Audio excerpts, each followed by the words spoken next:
Hello everyone. अपनी आज की क्लास में हम लोग क्लास 10th के इतिहास का भारत में राष्ट्रवाद चैप्टर को आगे कंटिन्यू करेंगे। अपनी पिछली क्लासेस में हम लोग देख चुके हैं कि महात्मा गांधी ने क्या क्या आंदोलन किए, महात्मा गांधी की सत्याग्रह की क्या परिभाषा थी। उसके अलावा हम लोगों ने जलियांवाला बाग, रॉलेट एक्ट, असहयोग आंदोलन के क्या प्रभाव पड़े शहरी इलाकों में और असहयोग आंदोलन को बंद करने का एक बड़ा कारण क्या था वो हमने देखा। मगर असहयोग आंदोलन को बंद करने के लिए और भी बहुत सारे कारण थे। देखिए, अलग अलग लोग जो स्वराज की बात हुई थी असहयोग आंदोलन के थ्रू, उसके मायनों को अलग अलग समझ रहे थे। जैसे स्वराज की बात की हमने शहरी इलाकों में देखा ना, बहिष्कार आंदोलन चला, ये सब देखा। अब यहाँ पे वर्ड है स्वराज। स्वराज मतलब होता है हमारा राज, अब हमें राज करना है, अब हम आधा अधूरा राज नहीं चाहते। लेकिन लोगों के लिए इस स्वराज का मतलब अलग अलग था। शहरी इलाके, ग्रामीण इलाके, आदिवासी जो वर्कर काम कर रहे थे, मजदूर लोग थे, हर कोई इस वर्ड का अर्थ अलग अलग निकाल रहा था। देखिए क्यों? क्योंकि आजादी का मतलब हर किसी के लिए ये नहीं था कि आप हमारे यहाँ पे, आप हमको अंग्रेज जो है वो जो भारत छोड़ के चले जाएं और राज करने का जो पावर है वो हमारे पास आ जाए।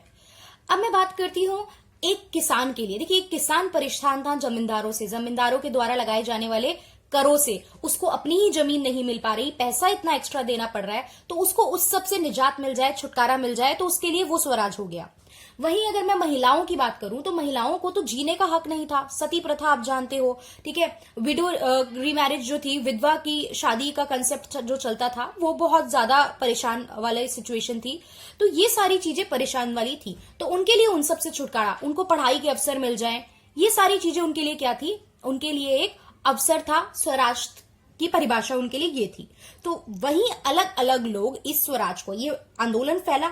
आजकल का टाइम तो नहीं है ना, देखिए कि टीवी चल रहा है और बहुत ज्यादा न्यूज़पेपर बहुत ज्यादा लोगों तक पहुंच पा रहे थे कि एक स्विच ऑन करके आपने टीवी में सब कुछ देखा और आप समझ गए कि जो लीडर्स हैं वो क्या कहना चाह रहे हैं। मोदी जी ने कोई भाषण दिया, वो आके आपको संबोधित करके गए टीवी पे, आपने सुना और आपने समझ लिया ये क्या कहना चाह रहे हैं। बट उस टाइम पे घर घर में टीवी नहीं था, घर घर, गांव गांव, कस्बों कस्बों में लोग इंफॉर्मेशन जैसी दी जा रही है वैसी लोगों तक नहीं पहुंचती थी।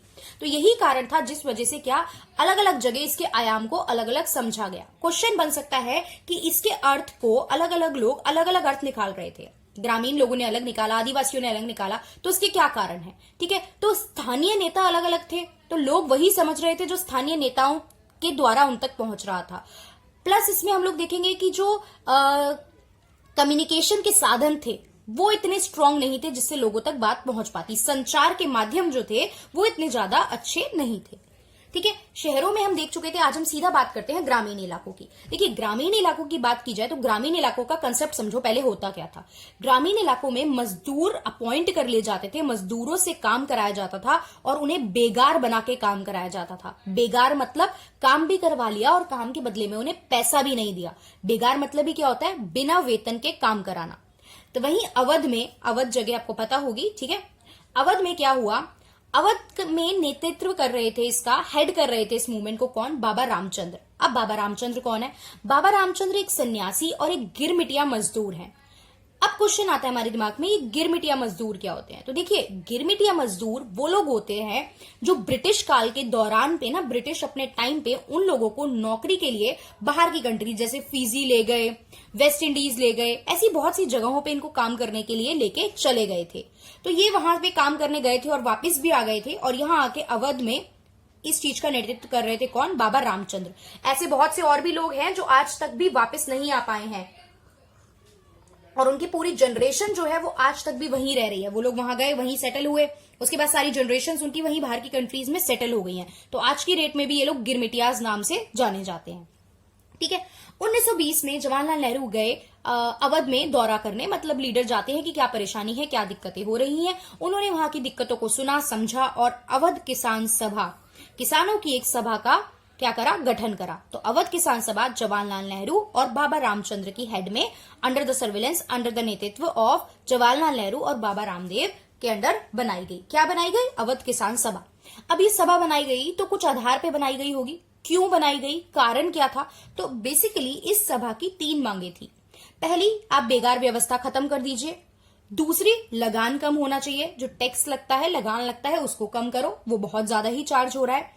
तीसरा, जो दमनकारी जमींदारों का सामाजिक बहिष्कार किया जाए। आपको पता है जमींदार ही थे जो बहुत ज्यादा ब्रिटिशर के अगेंस्ट तो लड़ रहे थे, लोग जो लड़ रहे थे, बट बहुत से लोग अपने लोकल जमींदार और व्यापारियों के अगेंस्ट थे। क्यों थे? क्योंकि यही लोग थे जो क्या है, यहां पे किसान है आपका, ठीक है, ये ब्रिटिशर है, ब्रिटिशर कोई रूल पॉलिसी लेके आ रहे हैं, बीच में कौन था यहाँ पे? मिडलमैन थे जमींदार। तो एक्सप्लॉयटेशन प्रैक्टिकली देखा जाए तो कौन कर रहा था? किसानों का जमींदार। तो लोग जो थे वो आक्रोश में थे, जो गुस्सा थे, जो परेशान थे, वो जमींदारों से भी बहुत ज्यादा थे। तो इसीलिए किसान सभा की जो तीसरी मांग थी वो थी कि हम जमींदारों का बहिष्कार करेंगे। अब इसका असर क्या पड़ा? मूवमेंट हुआ, ठीक है, 3 मांगे रख दी गई, सभा बना दी गई। तो देखो ऐसी बहुत सारी अलग अलग जगह जिसको पता चलता गया वो अपनी छोटी छोटी अलग अलग जगहों पे सभाएं बनाने लगे। अब लोगों ने गुस्से में थे, देखो पता है सबको, इतने परेशानी थी, इतने टाइम से परेशान थे लोग, फ्रस्ट्रेटेड थे, इरिटेटेड थे चीजों से। तो अब एक मौका मिला ना, तो लोगों ने क्या करना, लोगों ने हिंसा स्टार्ट करी। यहाँ पे लोगों ने व्यापारियों के मकान पर हमले स्टार्ट करे, बाजारों में लूट स्टार्ट करी, अनाज गोदामों पर कब्जा करना स्टार्ट कर दिया। अब ये चीज तो नहीं चाहते थे कांग्रेस के लोग, आईएनसी के लोग, और महात्मा गांधी जी हिंसा नहीं चाहते थे, लेकिन लोगों ने इसका मतलब ही अलग निकाला। वहीं पे जो स्थानीय नेता होते थे वो, उन्होंने क्या, एक तरीके से रूमर होता है ना, अफवाहें फैलानी स्टार्ट कर दी कि गांधी जी ने ऐलान कर दिया है कि कोई लगान ही नहीं भरेगा और जमीनों को बांट दिया जाएगा गरीबों में। अब देखिए गांधी जी फैसला करने वाले कोई नहीं थे, राइट जो था, पावर जो थी, वो ब्रिटिशर के हाथ में ही था। हाँ, ये सब लोग मूवमेंट कर रहे थे, उससे क्या कर रहे थे, कम ज्यादा करवा रहे थे कि इतना टैक्स नहीं देंगे, इतना दे देंगे, बट ऐसा एकदम से तो नहीं ना कि ब्रिटिशर माफ कर देंगे और आप डिसाइड करोगे कि किसको क्या मिलेगा। तो ये सब तो लोगों की अफवाहें थी, ठीक है, जिससे लोग और ज्यादा एक्साइटेड होके और गुस्से में आके और ज्यादा ऐसे स्टेप्स जो थे वो ले रहे थे। तो क्वेश्चन ग्रामीण इलाके का आएगा तो आपके पास पूरी कहानी यहाँ पे ग्रामीण इलाके की चली गई है, ठीक है। उसके बाद हम लोग बात करते हैं आदिवासी किसान, किसानों की बात चल रही है। अब यहां पे हम लोग बात करेंगे आदिवासी किसान की। आदिवासी किसानों में क्या था, देखो एग्जांपल से देखते हैं। आदिवासी किसान भी परेशान थे। आदिवासी इलाका आपको पता है जो नॉर्मल एरिया से हटके, थोड़ा ट्राइबल एरियाज है ना, नॉर्मल एरिया से हटके जंगली इलाका, पूरी तरीके से जो डेवलप नहीं हुआ है। तो ये लोग बहुत ज्यादा ना अपने जो कल्चर, मैं बोलूंगी ना, अपने कल्चर को लेके, अपने परंपरागत नीतियों को लेके ना, ट्रेडिशंस को लेके ये लोग बहुत ज्यादा सीरियस होते हैं। आज की डेट में भी क्यों ये डेवलपमेंट नहीं होने देते हैं? इन्हें लगता है अगर डेवलपमेंट हो गया, आप सड़कें बना दोगे, आप रोड बना दोगे, आप इंडस्ट्री लगा दोगे, तो जो एक इनका ग्रुप बना हुआ है, जो ये अपने कल्चर को सहेज के चल रहे हैं, वो चीज पूरी तरीके से खत्म हो जाएगी। तो तब भी यही बात थी। अब यहाँ पे एग्जाम्पल दिया हुआ है एक आपकी बुक में, आंध्र प्रदेश की गुड़ेम पहाड़ियों में उग्र गुरीला आंदोलन फैल गया। 1920 में गुरीला आंदोलन फैल गया। और देखिए ये सारा टाइम असहयोग आंदोलन का ही टाइम चल रहा है। अभी गुरीला आंदोलन फैल गया। अब उग्र क्यों? पहली बात तो ये है, उग्र क्यों यहाँ के लोग उग्र हो रहे थे, ठीक है। और गुरीला आंदोलन का मतलब होता है हिंसात्मक आंदोलन था। ये एक हमें इतना समझना है कि ये आंदोलन कैसा था, हिंसात्मक आंदोलन था। और गांधी जी कैसा आंदोलन चाहते थे? अहिंसात्मक आंदोलन चाहते थे। अब उग्र क्यों था ये देखिए, जंगलों में आना जाना बंद कर दिया गया था लोगों का, लकड़ी काटना, ये सब। इसी तरीके से जैसे जंगल के लिए एक्ट आया था ना, जंगल का एक अधिनियम आया था, जंगल अधिनियम करके। वो जंगल अधिनियम अंग्रेजों ने बनाया था कि नॉर्मल लोग जो है, जो जंगलों में जा जाके लकड़ी काट के फल वगैरह लेके आते थे, ये सब चीजें नहीं हो सकती अब, ठीक है। तो यही चीज थी, यहाँ पे भी यही रूल अलाउ कर दिया कि जंगलों की तरह अंग्रेजों ने यहाँ भी दाखिल होने पर, कहाँ दाखिल होने पर, जंगलों में दाखिल होने पर पाबंदी लगा दी। तो अब इनके लिए मवेशी, जो इनके पास पशु वगैरह होते थे, उनको चराना, लकड़ी बीनना, लकड़ी काटते थे ये लोग, जो फल बीनना मुश्किल हो गया था, ठीक है। अब इनके लिए ये सब काम ही रोजी रोटी का जरिया था, तो इनकी तो रोजी रोटी गई और इनके परंपरागत जो अधिकार थे उनपे भी ठेस पहुंची, उनको भी हानि हुई। तो इस चीज से इनको खतरा था कि हमारी ये दोनों चीजें जा रही हैं। तो गुस्से में थे और मौका मिला तो इन लोगों ने भी उग्र गुरिल्ला आंदोलन स्टार्ट कर दिया। अब यहाँ पे हेड कौन कर रहा था, नेतृत्व कौन कर रहा था? वो पर्सन थे अल्लूरी सीताराम राजू। देखिए बड़े अजीब गरीब किस्म के इंसान थे। क्या कहते थे? ये कहते थे कि मैं भगवान की देन हूं, मेरे पास बहुत सारी चमत्कारी पावर है। ये कहते थे कि गोलियां लगने से भी इंसान नहीं मरता। मतलब एक अजीब सी ही छवि थी इनकी। लेकिन वहां के जो आदिवासी ट्राइब के लोग थे वो तो इनको बहुत ज्यादा पूछते थे, बहुत ज्यादा मानते थे, ठीक है। तो इनकी वहां पे बहुत ज्यादा वैल्यू थी। बट हम प्रैक्टिकली दिमाग लगा के सोचे तो इनकी बातें थोड़ी ये बेसिर पैर की थी कि चमत्कारी पावर है मेरे पास, गोलियां लगने से इंसान मरता नहीं है, ये सब चीजें ये इस तरीके से कह रहे थे। गांधी जी को बहुत ज्यादा फॉलो करते थे। गांधी जी का जो आपका असहयोग आंदोलन चल रहा था उसमें बहुत ज्यादा फेवर कर रहे थे। लोगों को शराब छुड़ाने प्लस खादी पहनने, जो गांधी जी फॉलो करते थे ना, खादी पहनने, इनके लिए लोगों को क्या करते थे, प्रेरित करते थे। तो गांधी जी के फॉलोअर गांधी जी से इंस्पायर थे ये। लेकिन गांधी जी की आइडियोलॉजी से बिल्कुल उल्टे थे। गांधी जी अहिंसात्मक तरीके से चलते थे, शांति से अपनी बात सुलझाना, और ये कहते थे भारत जो है वो बल प्रयोग के बिना आजाद नहीं होगा, आप बल प्रयोग करोगे तभी भारत आजाद हो सकता है। तो क्लियर कट आइडियोलॉजिकल डिफरेंस है। अब 1924 में इनको दे दी गई फांसी, लेकिन फिर भी अपने वहां के अपने ट्राइब में, अपनी जो इनकी ग्रुप था, अपनी कम्युनिटी थी, उसमें ये बहुत ज्यादा फेमस थे। ये बात थी आदिवासी किसानों की। अब तीसरा हम देखो, शहरों में हो गया, ग्रामीण इलाकों में हो गया, आदिवासी में हो गया, अब बागानों में। बागानों के हिसाब से स्वराज का क्या मतलब था? देखो, बागान में सबसे पहले बागान की हालत समझो, तब पता चलेगा वहां के लोग आजादी किस चीज से चाहते थे। बागान देखो, असम साइड में जैसे चाय के बागान होते हैं, आपको पता है।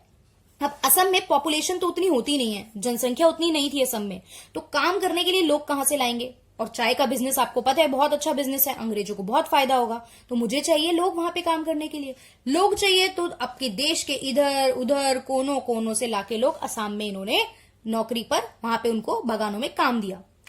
आपको लग रहा होगा काम दिया, ये तो अच्छी बात है, बट काम दिया वो लोग जो नहीं करना चाहते थे, जबरदस्ती लोगों को जबरन लाके काम में फंसा दिया गया। एक उनसे जबरदस्ती का कॉन्ट्रैक्ट बनवा लिया गया, प्रेशर देके उनपे, जैसे ब्रिटिशर तो टैक्स के जाल में फांस ही रहे थे ना इतने टाइम से, तो प्रेशर देके, कुछ की जमीनों का हवाला देके उनको, उन लोगों को परेशान करके, टॉर्चर करके उनसे कॉन्ट्रैक्ट साइन करवा लिया गया और उनको यहाँ पे काम करने के लिए लाया गया। और उस कॉन्ट्रैक्ट के अनुसार कुछ सालों के लिए उनको बांध देते थे कि 5 साल तक आप यहां से जा ही नहीं सकते हो। अब वो बेचारा पर्सन, ठीक है, आज की डेट में आप देखो, घर से दूर पढ़ने जाते हो तो आपके पास फोन की सहूलियत है, आप हफ्ते 2 हफ्ते महीनों में जाके अपने घर वालों से मिल आते हो।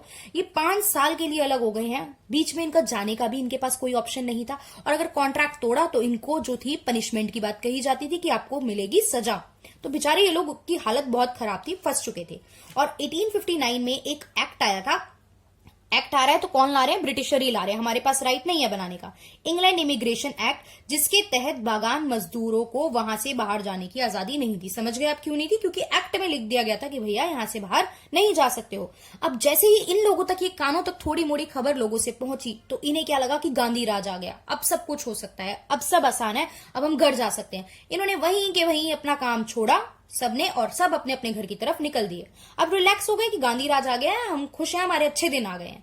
सब अपने अपने घर को निकल दिए वहां से। अब अपने अपने घर को निकले, बट घर पहुंच नहीं पाए। देखो, गांधी जी के पास पावर तो नहीं थी ना उस टाइम पे, बट लोग समझ नहीं पाए चीजों को और अपने घर तक भी नहीं पहुंच पाए। अब कारण, क्वेश्चन, क्यों अपने घर तक नहीं पहुंच पाए? तो इसका आंसर अगर मैं दूं तो पहली बात तो कारण था रेलवे और स्टीमरों की हड़ताल। दूसरा, इनको आधे से ज्यादा लोगों को पुलिस ने पकड़ लिया और इनके साथ बहुत मार पिटाई हुई। ठीक है, आप अंग्रेजों के अगेंस्ट जा रहे हो, काम छोड़ के जा रहे हो, कॉन्ट्रैक्ट में बांधा हुआ है उन्होंने, अब पकड़े गए तो पिटेंगे। ठीक है, तो यहाँ पे बहुत ज्यादा इनके साथ गलत बर्ताव देखने को मिला। ठीक है, तो अब ये था कि स्वराज का जो ये आंदोलन छिड़ा, उसका मतलब सबने कैसे निकाला। और आपको पता है इसके बाद 1922 में तो जाके चोरी चोरा हुआ था, हमने पढ़ा। उसके बाद इन्हीं सभी कारणों को देखते हुए और मेजरली चोरी चोरा को देखते हुए गांधी जी ने अपना असहयोग आंदोलन यहां से क्या ले लिया था? वापस ले लिया था। अब देखो, एक क्वेश्चन में तो सब कुछ नहीं पूछता, अलग से बागानों में स्वराज का क्या अर्थ था ये पूछ सकता है, ग्रामीण इलाकों में क्या था, आदिवासियों में क्या था, शहरों में क्या था, बहिष्कार आंदोलन क्या था, इस तरीके से अलग अलग करके आपसे क्वेश्चन पूछ सकता है। ये भी पूछ सकता है कि स्वराज का अर्थ सबके लिए अलग अलग क्यों था? तो सबके लिए अलग इसलिए था क्योंकि सब जो प्रताड़ना झेल रहे थे, जो सबकी प्रताड़नाएं थी, वो सबकी अलग अलग थी, सबको अलग अलग दिक्कतें थी। तो अपनी अपनी परेशानियों से जो निजात पाना था ना, उसी को ये लोग स्वराज समझ रहे थे। और लोगों तक एक्चुअल बातें जो थी, जो गांधी जी या कांग्रेस के जो नेता लोग थे वो पहुंचाना चाहते थे आईएनसी के, वो नहीं पहुंच पा रही थी। तो ये कारण था। ठीक है, आज की क्लास में इतना ही करते हैं। अगली क्लास में हम लोग सविनय अवज्ञा आंदोलन देखेंगे। सविनय अवज्ञा आंदोलन किस तरीके से चला, गांधी जी ने डांडी मार्च करी, किस तरीके से गांधी जी ने कुछ अलग अलग लोगों के साथ, गांधी इरविन पैक्ट है, पूना पैक्ट है, अभी है इस चैप्टर में काफी चीजें करने को, तो वो हम अगली क्लासेस में देखेंगे। Okay, so that's all for today. Thank you for watching the video.